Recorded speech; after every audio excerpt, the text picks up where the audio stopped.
We've been going through the 12 steps. So we're still going through the 12 steps. We're actually up to step 6 today.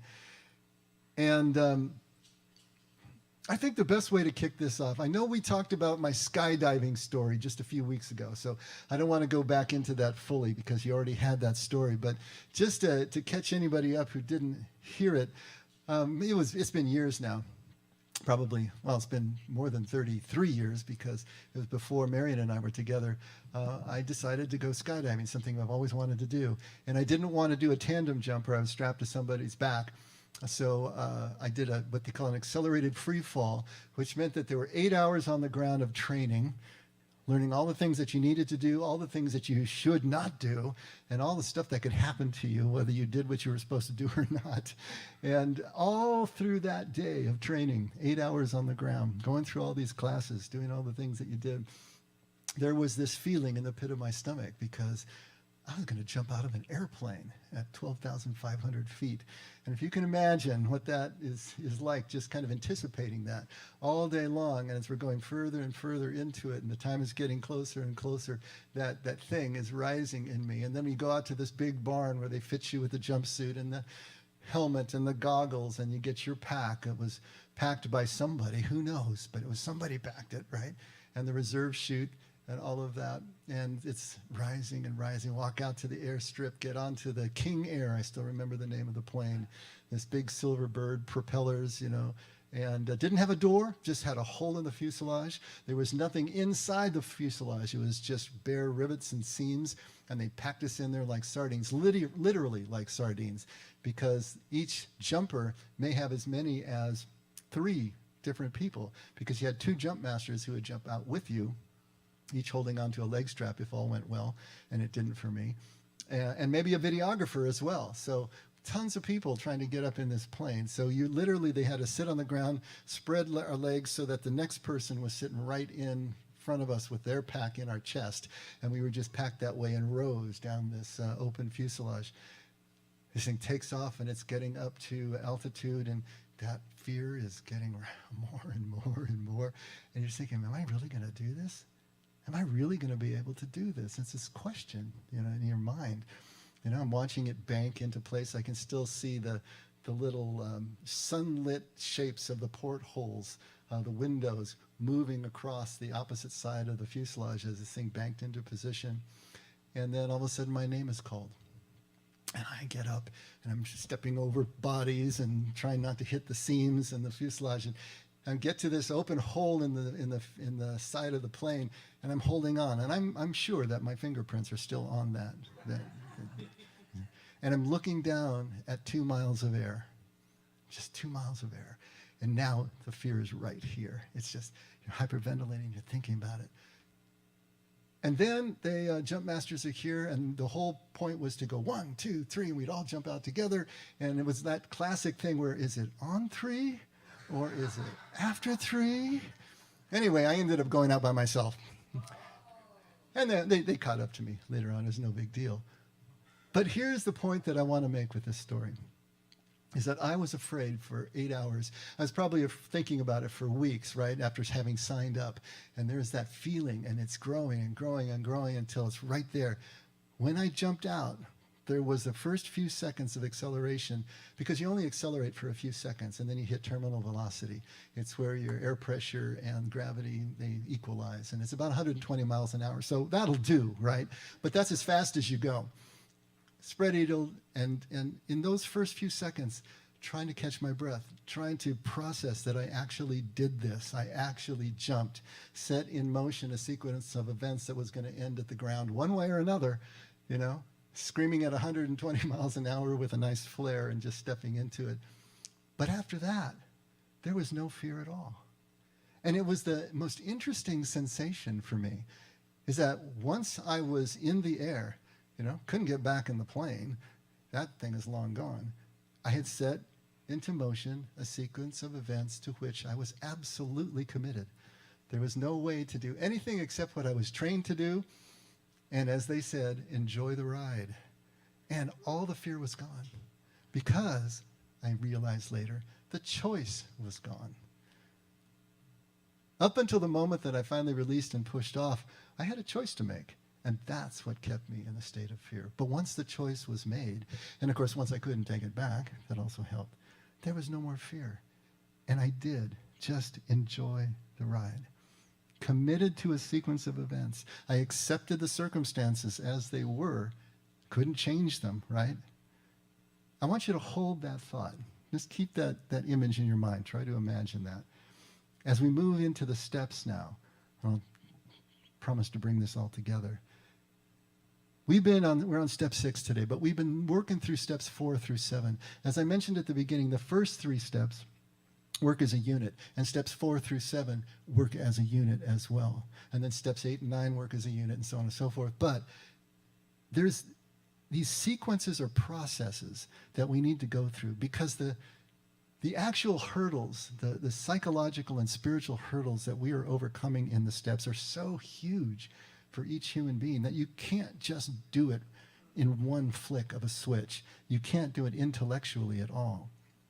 It takes a process and a series of choices that you make, a series of actions that you take in order to actually move through what the steps are trying to get us to experience in life. So steps 4 through 7 work as a unit, and take a look at them. Step 4 made a searching and fearless moral inventory of ourselves. We talked about this several weeks ago.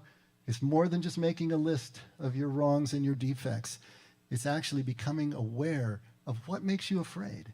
What are our deepest fears that manifest themselves as these character defects, as these thought and behavior patterns that are so harmful? And then in step 5, we admit to God, ourselves, and to another human being the exact nature of our wrongs. And this step was huge and hard for so many of us. And some of you talked to me later and let me know just how hard you thought it was. Yeah, we can admit it to ourselves and to God without too much trouble. Well, to ourselves, we have to break through the illusions that we have set up for ourselves. But to admit to another person, wow, that's hard. Yet without that step, without admitting it to another human being and seeing in their eyes the continued connection, the acceptance that they still have for us, even though we've told them our deepest, darkest secrets, that's where the healing really occurs. To admit to ourselves, to God, and to another human being. And then in step 6 today, we are entirely ready to have God remove all these defects of character.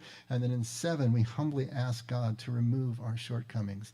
And so, can you see how they're working as a unit, how they're taking us step by step toward a self-healing, an interior healing? This is a way of being able to finally overcome the programming of the past.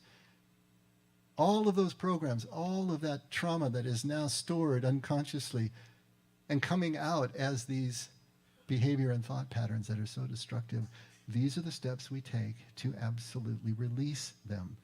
But I was always interested in why step 6 and 7, when I first started studying the steps, were split out as 2. Doesn't it seem sort of redundant to you? Become entirely ready to have God remove all these defects of character, and then to humbly ask God to remove our shortcomings. Why do we need to have 2 separate steps for that? And what is this business of being entirely ready anyway? I don't even know what that means. But I realized over time, and I realized in my own experience, that step 6 is a critical preparation for the action of this process for step 7. And there are 3 key phrases in step 6, if you take a look. The first one, of course, is entirely ready, which was an intriguing phrase for me. The second was that God would remove these defects of character, which is the 3rd phrase. So entirely ready, God remove, and defects of character. I want to make sure we hit all 3 of those so we can really understand what this step is about. Now, the first one, entirely ready. Real easy to say, right? I'm entirely ready. I ask you, how can we ever know for sure? How do you know when you're entirely ready to do anything? When was I entirely ready to believe that I could survive that jump out of that airplane? When was I entirely ready? When did I know that I was entirely ready to believe I could survive? When I let go, right? When I jumped, and not a moment before. As long as I had that choice, as long as my stomach was in my throat, I didn't know if I was entirely ready. I didn't know into the entire day if I was entirely ready to do this. But when I let go, I realized, hey, I really was. When are we sure that we're entirely ready to lose weight? When are we entirely ready to get in shape, right? When we act. When we do the first thing that is going to set us down the road toward doing that. Before then, it's just wishing. We don't know that we're willing. We don't know that we're entirely ready until we actually move. Take the first step. Take a risk. It's easy to want a final product, whatever it happens to be, but it's really hard to be entirely ready to work the process that it's going to take to get us there. And here's another fly in the ointment. Do we really believe it's a process? That we do have to act, that there's something that we have to do. And what action would that be? After all, isn't God supposed to be doing the removing? What is it that we got to do? Is this really a process? Or do we just ask God and then he just downloads, whatever it is that we need? Just downloads a brand new mind and everything is okay? I mean, this is confusing about the God remove part, and this is the second phrase that we need to take a look at. Isn't God supposed to remove our defects? So then what is the interaction between the two of us? You see, it's really hard, especially for traditional Christians, to get their minds around this, to accept that there really is a process. Because traditional Christians see actions with God as events, not processes. God acts, it's over. Jesus' action on the cross, it's over. Your baptism, it's over. You gave your heart to Jesus. Now you're a new creature in Christ. It's over. Don't think so much in terms of processes. In fact, we think always in terms of events, it seems. And when it comes to the 12 steps, many traditional Christians really have a problem with 12-steppers, whether it's AA or any other group, continuing to self-identify as an addict, as an alcoholic. That to them is really, really denying the power of God to heal. If we keep denying or we keep self-identifying as an alcoholic or an addict, then we're limiting ourselves and we're limiting God's action in our lives. We've been running up against this for 25 years that we've been doing this. I remember I got a phone call from a woman who had a Christian women's recovery house, and she was intrigued by what she saw on our website and was thinking of bringing her women to us, but she wanted to find out, do you follow the 12 steps of AA? Well, yeah, we do. Do you make everyone identify themselves as an alcoholic or an addict? And I said, yes, we do. And she says, well, we just can't have that, And so I tried to explain to her, what it was that the reason that we feel that that's important, It's not that we are denying God's power, but we are continuing to recognize our own weaknesses, the weaknesses we have. Can we be a child of God and an alcoholic too? Can we be a child of God and a diabetic? Well, you're going to be a diabetic for the rest of your life, and you're going to take your insulin. That's the process, right? No one seems to have a problem with that, interestingly enough. But when it comes to alcoholism, when it comes to addiction, suddenly it's a moral issue. This is kind of like the third rail and maybe the last hurdle in our nation. We have this stigma about mental health issues. We have this stigma about addiction where everything is moral. Everything is coming down to a personal choice. Are being ignorant of or not accepting the fact that there's much more complexity to this. So we can still identify as a child of God. We can still be open to God's healing, but we're recognizing that we have this weakness. We have this propensity, and we have to keep our awareness on that, or we could easily fall back into all of the places that we've been working so hard to get out of. But traditional Christians believe that it's not a 12-step process, it's a one-step process. You just accept Jesus, and then everything is going to fall into place because now you're a new creature that comes up out of the waters of baptism. But we know, because we've seen this experience over and over again, that without the process, without the work that we do, there's going to be a relapse. We are never going to get where we want to go. And that does not deny God's working in our lives. When I was in high school, one of the monks who taught us, he loved to say this, and I'll never forget it because it just struck me then, and it still strikes me now. And he would say that, any man or woman is capable of the utmost folly at any given moment. I think you should put that on your fridge. Any man or woman is capable of the utmost folly at any given moment. Because no matter how evolved we think we are, no matter how wise we think we've grown, it's a reminder of our weakness. We all have a weakness. We all have something, some things, right? And without awareness of the need for God's support, without the awareness of the need to continue to be vigilant and work our program, whatever it happens to be, we're not going to be able to stay the course. And this is what I tried to explain to her. Of course, she never sent any of her women to us anyway, so it didn't work. But when we turn to God, we are forgiven. That is a one step. When we turn to God, we are accepted because God is forgiveness. God is acceptance. When you go to God, that's all you're going to get. There's nothing else to get because that's who and what God is. God is not a box of chocolates. When you open up God, you know exactly what you're going to get. And you get it over and over and over again. But even though we have God's forgiveness and love and acceptance, no matter what situation we find ourselves in, that doesn't mean that our defects are automatically gone, that they are removed unilaterally without the process that we need to go through. The process is important. The process is critical. I wanted to read just a bit from the 12 and 12. If you're not familiar with the 12 and 12, it's an ancillary book to the big book that explains the 12 steps and the 12 traditions of Alcoholics Anonymous. It was the most useful text for me as I was learning the steps and trying to connect the steps to the New Testament and to Jesus' teaching. It's a kind of a treasure trove of a lot of wisdom there. But dealing with step 6, here's what they say about this issue.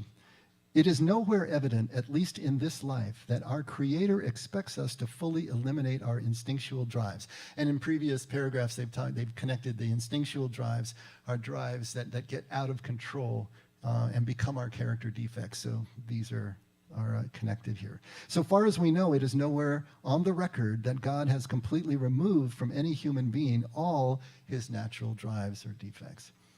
If we ask, God will certainly forgive our derelictions, but in no case does he render us white as snow and keep us that way without our cooperation. That is something we are supposed to be willing to work toward ourselves. He asks only that we try as best as we know how to make progress in the building of character. So even though the step says that God removes our shortcomings, the understanding is that we still have to participate, that the process is a process of removal.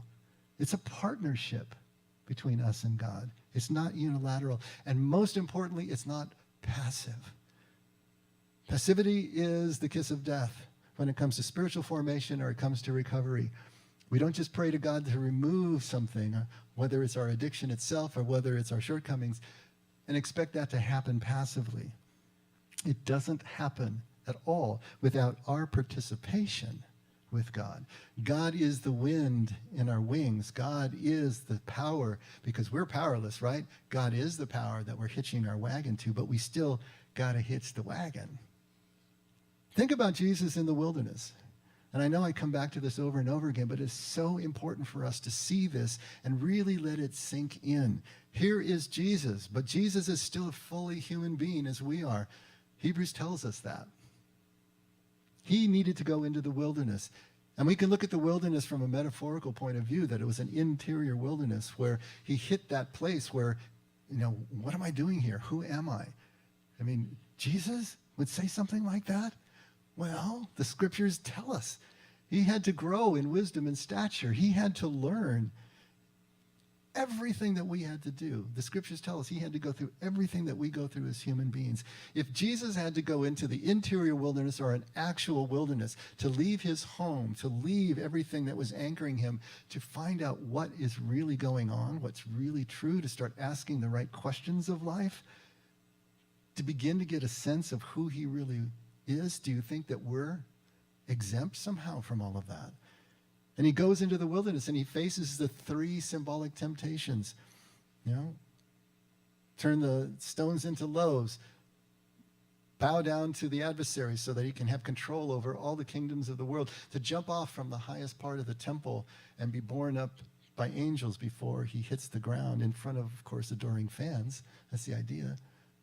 So those instinctual drives to be relevant, to be powerful, to be spectacular are what then metastasize into our character defects that are so harmful to our relationships. Jesus had to put those down. He had to do the work. He had to go through the process to be able to figure all this out, that there is no shortcut. He tells us that later on. Anyone who jumps over the fence of the sheepfold is a thief and a robber. There's only one legitimate passage. It's by the door. I am the door. You pass through by me. This way that I have had to go, you're going to need to go. You don't get a free pass. It's not going to happen. We must work through the process. Have to work through the process. Even though God ultimately is doing the removal, it's our participation with God, willing to do this work, that is going to make it all happen. So what is this process? And when do we know we're entirely ready to begin it? In the 12 and 12, they say in an absolute sense, practically no one is ready. Let's take a look at how they put it. In step 6, we were entirely ready to have God remove all these defects of character. This is AA's way of stating that the best possible attitude one can take in order to make a beginning on this lifetime job. This does not mean that we expect all our character defects to be lifted out of us. A few of them may be, but with most of them we shall have to be content with patient improvement. The key words, entirely ready, underline the fact that we want to aim at the very best we know we can learn. How many of us have this degree of readiness? In an absolute sense, practically nobody has it. The best we can do with all the honesty that we can summon is to try to have it. Even the best of us will discover to our dismay that there is always a sticking point, a point at which we say, no, I can't give this up yet, and which we shall often tread on even more dangerous ground when we cry, this I will never give up. Such is the power of our instincts to overreach themselves. No matter how far we have progressed, desires will always be found which oppose the grace of God. So in abstract, apart from the choice of the moment, the immediacy of the choice in the moment, we don't know if we're entirely ready. Even at the door of the airplane, in abstract, you don't know if you're entirely ready. The best we can do, they say, is to try to be ready. And that may be true, but what does that actually mean, try? You know, I think of Yoda. Remember Yoda? In that great Star Wars scene where he's trying to get Luke to lift the plane with his mind, with the Force, right? And he can't do it, and he can't do it, and he can't do it. And he says, do it again. He says, well, I'll try. Yoda turns to him, try not. Do or do not. There is no try. I love that line. Try not. Do or do not. There is no try. When it comes to the decision in the moment, we just do or do not. We do or we don't. We jump or we don't jump. There's no try. Try is just in the mind. Try is the question if we're entirely ready to do or to do not. And when it comes to this, do or do not what in terms of what we're talking about here in the sixth step? Well, we're going to do or do not the opposite of what our character defect would dictate for us to do in that particular moment. See, we've got 2 tools that we can work with to change deeply ingrained and unconscious patterns. We've got awareness and we've got opposite action, contrary action. That's it. That's what we've got to work with. If we don't build up the awareness of what it is we're dealing with so that it's in our conscious minds at the moment of decision, then we don't even know that we've got a choice. It's just going to be a knee-jerk reaction, stimulus response, and we just react. We see that all the time with people around us. We see that in ourselves retroactively. but to bring your awareness up and let it catch up to you in real time so that you're aware that there is a choice to be made here. And this choice always leads to X. So guess what? I'm going to try what leads to Y. Awareness and opposite action. I'm being triggered to do this, whether it's isolate, whether it's to act out on my anger, whatever it happens to be that I know is harmful to all my relationships. No, I'm going to do Y, whatever that happens to be. And you keep doing that over and over and over again. And you're building up a whole new character, a whole new way of life. If you think about it, step 4 is the building of this awareness, to finally put down on paper, to come to grips with all of these symptoms, these manifestations of your deeper fears. Step 5 is building accountability into the process. You're actually talking about it with another person who can be your accountability partner. And then step 6 and 7 are the actions that we need to take to actually make change in our lives. And that change only happens over time. Over time, as we become more and more aware of what is triggering us in our moments of decision, and then making the choice. It's always going to be progress and not perfection. Here's the way the 12 and 12 puts it. It seems plain that few of us can quickly or easily become ready to aim at spiritual and moral perfection.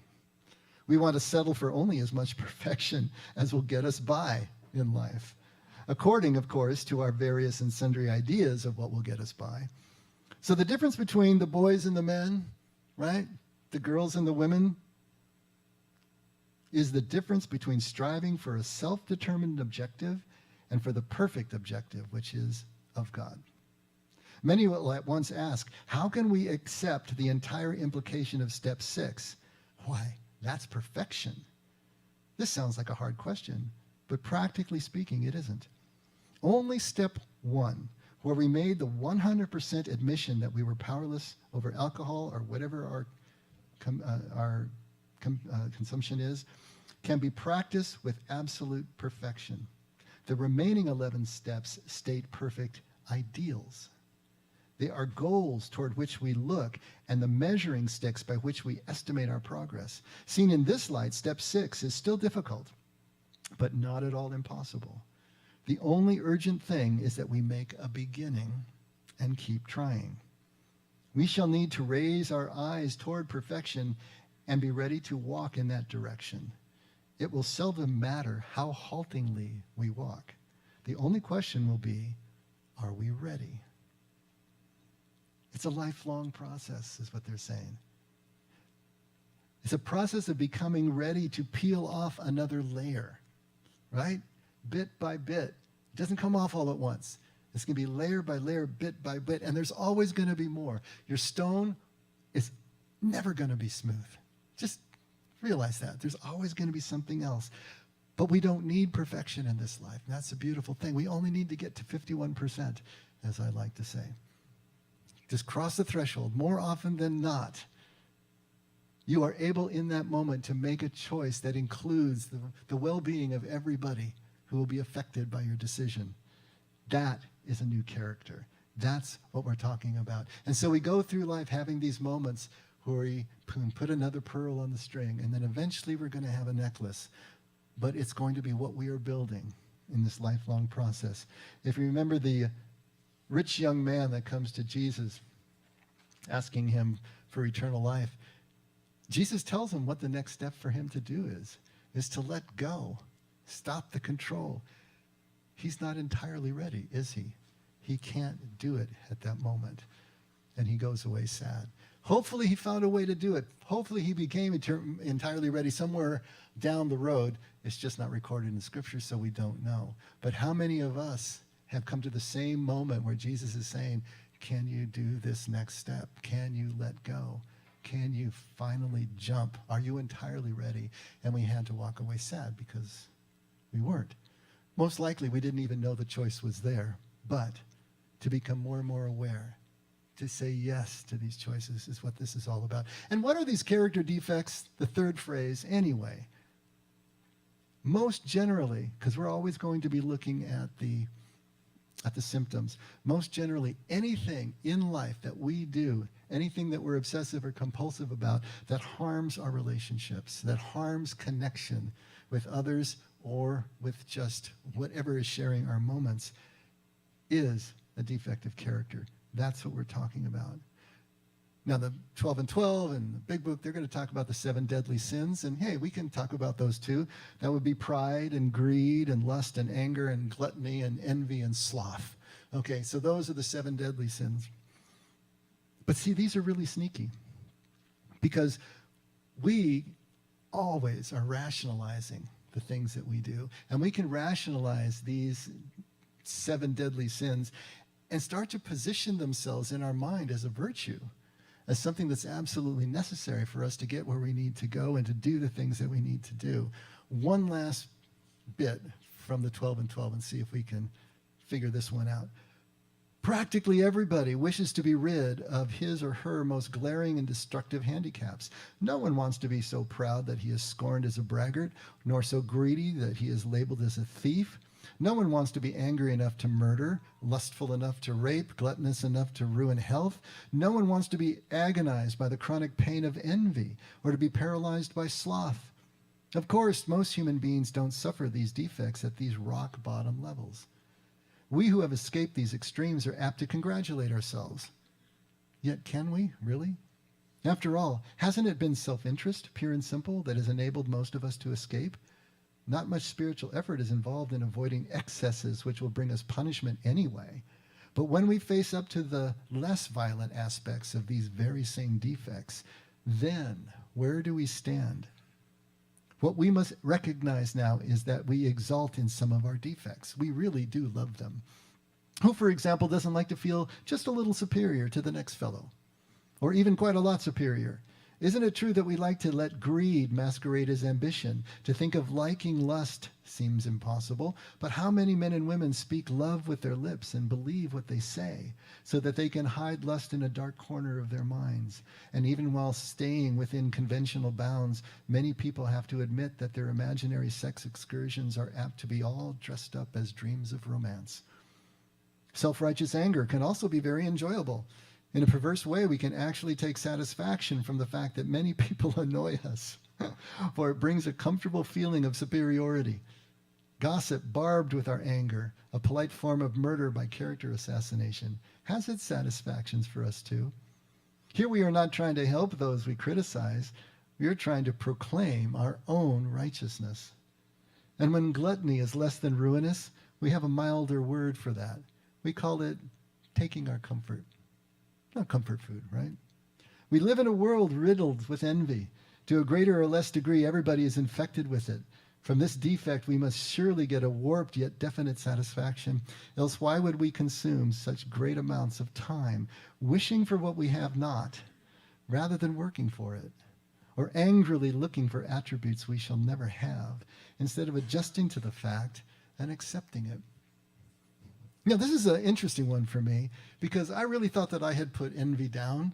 And yet years ago, Marion and I were invited to a Keith Urban concert, and I'm not a country fan at all. So, I wasn't that thrilled about going. And I didn't know much about Keith Urban either. I knew he was a country singer. I knew he was kind of a pretty boy and a heartthrob and all that, but I didn't know much about him. So we go to this thing, and I was blown away by the talent this man has. When he played guitar, I couldn't believe it. I mean, I just had no idea that he was like Eddie Van Halen good, just great guitarist, great singer. And of course, he's beautiful. He just looks perfect. All the women were all over him, and he came out into the audience, and Marion was actually up there dancing with the other groupies, and he gave his guitar away and signed it and all this stuff. And I'm sitting there thinking, he is everything that I wanted to be in my 20s. Darn, he has it and I don't. And there it was again. There was that feeling, right?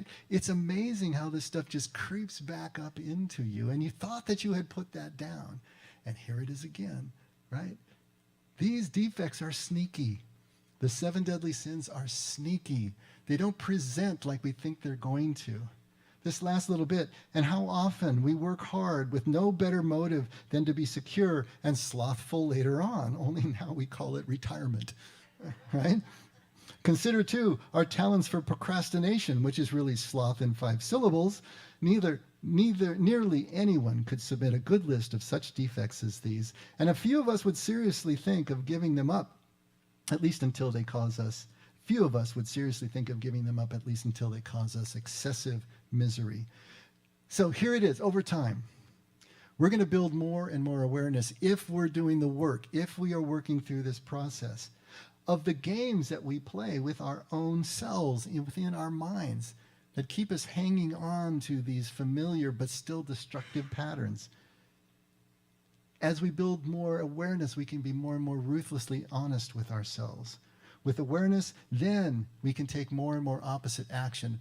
It's the action that unravels the programs. We're literally rewiring our neural synapses. We're creating new neural pathways and letting the old ones atrophy. We are going to be able to do more and more of that work to get rid of the harmful actions to our relationships and to our connections. And that starts interiorly, and then it moves exteriorly. We're going to realize even though we're keeping ourselves clean on the outside, we still got that feeling on the inside, like me with Keith Urban, right? It's still there. This is what Jesus is talking about in Matthew 5 when he says, hey, you think you're safe because you didn't commit murder, but I'm telling you that even an angry thought has already started you in the process. An angry thought has already broken the relationship that if you keep exacerbating it will end in some sort of violence. This is what he's talking about. Can we start to see it when it is that small within us and start to nip it in the bud? We will begin to recognize how these harmless, we think they're harmless ways of thinking and behaving are still hurtful, are still separating us from everyone and everything else. And can we become then entirely ready to begin to act on those as well, even when there is no outward evidence for them? And all these defects that we're talking about, they're symptoms. They're manifestation of one basic defect, and that is, of course, fear. And we talked about last week that the main fear that we all have as human beings is the fear of aloneness. It's the fear of being alone.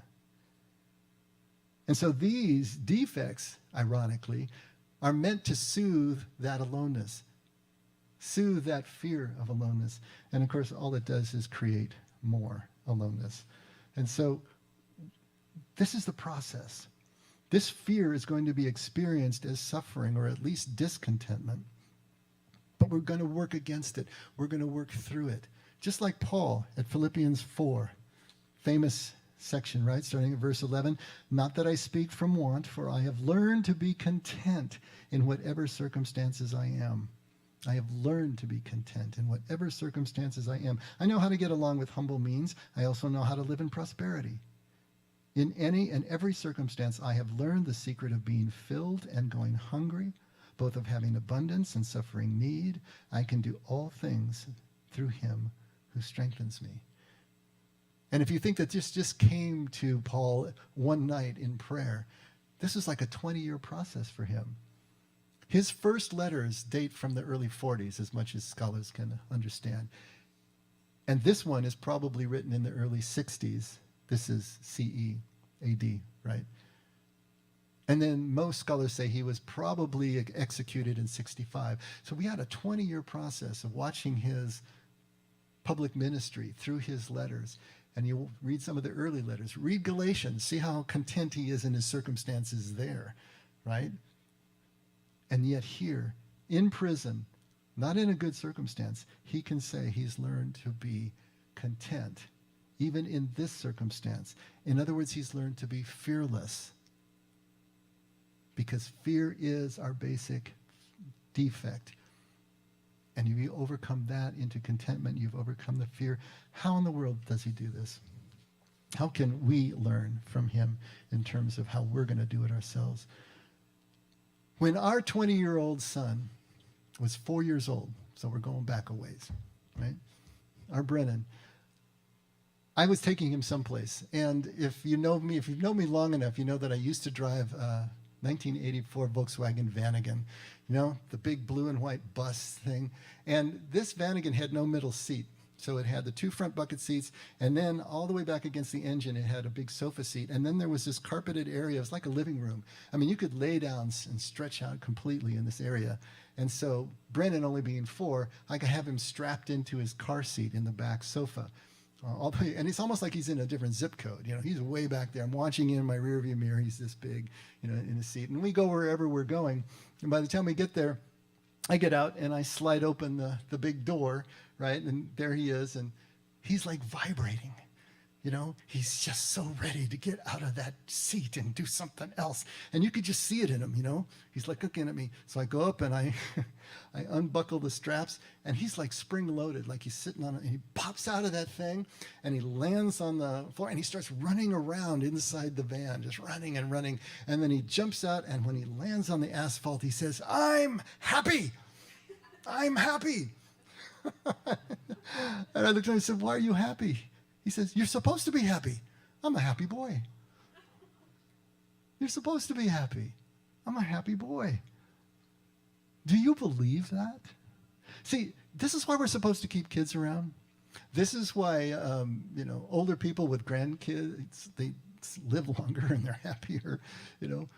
This is why Jesus is always bringing a child as the emblem of kingdom, because they know this stuff. They haven't learned their way out of it yet. But do you really believe that? Do you believe that we're supposed to be happy?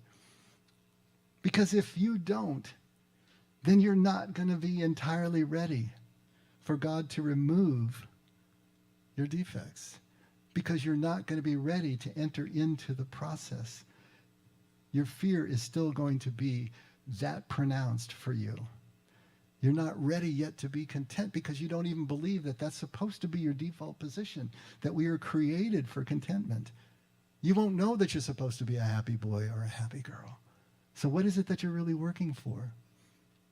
Marianne years ago sent me an article, and it was from Victoria Osteen, Joel Osteen's wife. And she made a statement, and I'll try to paraphrase it here. She said, when we obey God or when we worship God, we really don't do it for God. We do it for ourselves, because God is pleased when we are happy. Now, she created a firestorm in Christian circles, and she just got lambasted for that. And, you know, the circular firing squad that Christians always seem to create for each other, you know, and so she was just raked over the coals, and she had to come back and make another statement and try to walk back certain parts of it and everything, you know, because she's basically talking about enlightened self-interest here. We do all these things, but not for God. We do it for ourselves, but it pleases God. He's happy when we are happy. I've talked about us all being pleasure-seeking missiles. You know, we're always going to seek pleasure and avoid pain. But there's nothing wrong with that. The only problem is, what is it that gives us pleasure? That's going to make the difference, right? And so what she's saying is that we really do these things for God indirectly because we are designed for contentment. We are supposed to be happy. And so when we just do that, when we are happy, then we are doing for God everything that we're supposed to be doing, because this is the way he designed us. It made me really happy when Bryn landed on the asphalt and said, "I'm happy." Do you think God is any different than that? When he sees us happy, don't you think that makes him happy? If you throw a party, what's the best thing that can happen for you as a host? To see everybody enjoying themselves and just laughing and doing what they do, right? God has thrown us this huge party called life. We're supposed to be happy. We're supposed to be enjoying it. That's the way we pay him back.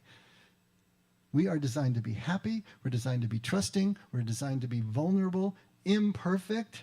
We're not designed to be perfect. We're designed to be imperfect. And those attributes are the source of our happiness. And yet we all think we need to be perfect. We think we need to be invulnerable. We think we need to be self-sustaining in order to be happy. But those are the things and the search for those that will take us away, keep us from the happiness we seek. And so what does Jesus do? He reminds us by holding up a child. Take a look at Mark 9, starting at verse 36. Taking a child, he set him before them, and taking him in his arms, this child, imagine sitting on Jesus' lap, he said to them, "Whoever receives one child like this in my name receives me. And whoever receives me does not receive me, but him who sent me. Now, this word receive is an interesting one because it can also mean to accept, and it can also mean to be present to. So think how that changes the message a little bit. He who accepts, he who is present to one of these child. In my name, that's the other key piece. Name is Shem in Aramaic. And it literally means the essence. It means the deepest purpose. It means character. So to be present to one of these child as Jesus is present to that child is to merge with, to take into ourselves the essence of this child. And when you do that, you are receiving Jesus, and not only Jesus, but the one who sent Jesus, Abba, Father. He's talking about all this connection. But think about this from the child's point of view. Child is resting in Jesus' embrace. Imagine that kind of peace. Imagine that kind of security. Imagine the kind of presence that Jesus would give to this child. This child has to be just completely content and blissful. I am not moving from this spot. You know, when your dog or your cat gets the perfect place, you're not going to move them from that spot, right? They just look at you. Yeah, right, I'm getting up. Forget about it. I can just imagine this child in that kind of place. They're just not moving. They're not lacking anything. There is nowhere else better to be. There is no one else better to be with. And like that child, we're all designed for that kind of contentment. That's our natural state. That's what we were born into. That's the kingdom state. And the fact that this is controversial in the church is just mind-blowing to me, but it is, and I lived it for decades. The church has made a virtue out of suffering. The church sees that this life is just a vale of tears that we somehow have to get through so we get a reward some other time. To make a virtue out of suffering, to believe, truly believe that if we're not suffering, we're not getting closer to Christ, this is what has been taught to us. This is sort of the default position that's back of our Puritan minds, right? But what Jesus is telling us is that we are designed to be content. As long as this is controversial in the church, and you can ask Victoria Osteen about this, then we are not ready to accept contentment. Just as in Jesus' day, there's no difference. Take a look at Matthew 11, starting in verse 16. But to what shall I compare this generation, he says? It is like children sitting in the marketplaces who call out to the other children and say, we played the flute for you, and you did not dance.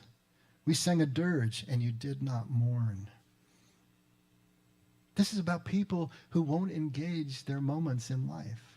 They're not entirely ready to jump. They're not ready at all to jump. They're stuck in abstract thoughts and beliefs, in their fears, in their defects. They're not yet ready to engage in true relationship. But we are designed to be content even in the morning, even when things are difficult. To stay connected is the best that we can be. And all our circumstances can become contented circumstances, even the difficult ones, when we are fully present, even in the morning. And there is nowhere else better to be than right here and right now, even though we try to imagine some other reality.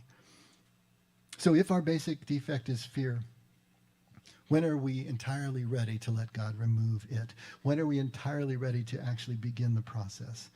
It's going to be when we accept that we are designed for contentment, that we're supposed to be happy and we're supposed to be loved, and not a moment before. So the problem that we're going to have, of course, is that we are still thinking of removing these defects as stopping bad behavior. We're going to get all legal on it because that's what we always do. That we're supposed to be confessing sin here, what I did wrong, or we're supposed to be admitting defects, what I do wrong. But it's not just about stopping bad behavior, the thou shalt nots of life. It's much deeper than abstinence or mere obedience can take us. When I jumped out of the plane, I told you I wasn't scared because I accepted the risk and I fully committed to the process. I knew it was going to end at the ground one way or another, but I was fully committed. Of course, it's easy when you jump out of a plane because you can't second guess yourself, right? Not so easy when you're on the ground and you can maybe take it back. But I fully committed to the process and I accepted the risk. And so, removing defects, removing our fear is going to be the same. When we accept the risk, when we fully commit to the process, that allows us to begin to see who we really are. And who we really are is designed for love, is designed for contentment. We're supposed to be happy even as life is hard. Now, pain is inevitable. We're going to have that. But the default is always contentment. And to accept this is to begin to accept that your changing your life, changing your way is really possible. And that we can become entirely ready to begin that process. We learn to fear. We learn to be miserable from our childhood on, through all the difficulties and all the trauma that we went through. But we were born happy. We were born happy. We were born a happy boy or a happy girl. And we can unlearn the fear. We can unlearn our way back to the future by being entirely ready to choose something other, choose something opposite. Then, by default, we can move back to where we really belong.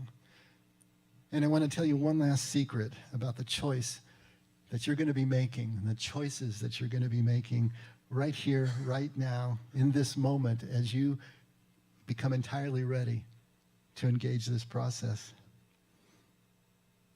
When I was at the door of the airplane about to make that choice, later on I thought about it, and I realized whenever we make a choice like that, especially when we think it's a significant choice, we imagine ourselves at the door of the airplane, choosing to jump or not. We think we're still holding on to the aircraft. We think we're still choosing whether we're really going to let go. But the truth of the matter is, from the moment that you were born, from the moment that you were pushed out of your mother's fuselage, so to speak, you've been free falling ever since. There's not a moment that you haven't been free falling. This whole life is a free fall. Right now, you're free falling. You're not sitting there. We're free falling. We don't see it because we're all falling together, and so it seems like we're all sitting here together. But we are falling right here and right now. We always have, and we always will be falling. And the only choice that we can make is whether we're going to enjoy the ride or not. Not whether we're going to engage. That choice was made for us. We had no permission given. Are we going to enjoy the ride? Are we entirely ready to begin enjoying the ride? Are we entirely ready to start seeing that we were designed to enjoy the ride? And every time we choose to let this moment be enough, every time that we choose to see ourselves in Jesus' arms and in that contented and blissful place where we wouldn't want to be anywhere or anything else, we're saying yes to life. And we're saying yes to enjoying the ride. And we are a step closer to having our stone smooth. Let's pray.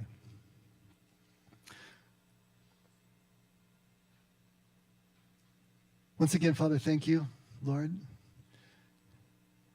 Thank you for this wisdom. Thank you for this wisdom that was born out of such misery and trauma. That trauma, those difficulties in the lives of these people was turned into wisdom that follows us through the generations and can instruct us now, from our sacred scriptures to the big book, to the 12 and 12, to the stories that we hear from each other. That the difficulties in life really can grow us up from the inside out is the most comforting thing to the difficulties that we face. So thank you for this. Thank you for being at the center of our process. Help us to see you in the center so that we can choose to begin and then know that we are entirely ready to want to change, to become more and more like you, and to have more and more transparent relationships. Thank you, Father, in everything that you do for us, every moment of our lives. Never let us forget we can only love because you loved us first. In Jesus' name, amen. Let's all stand.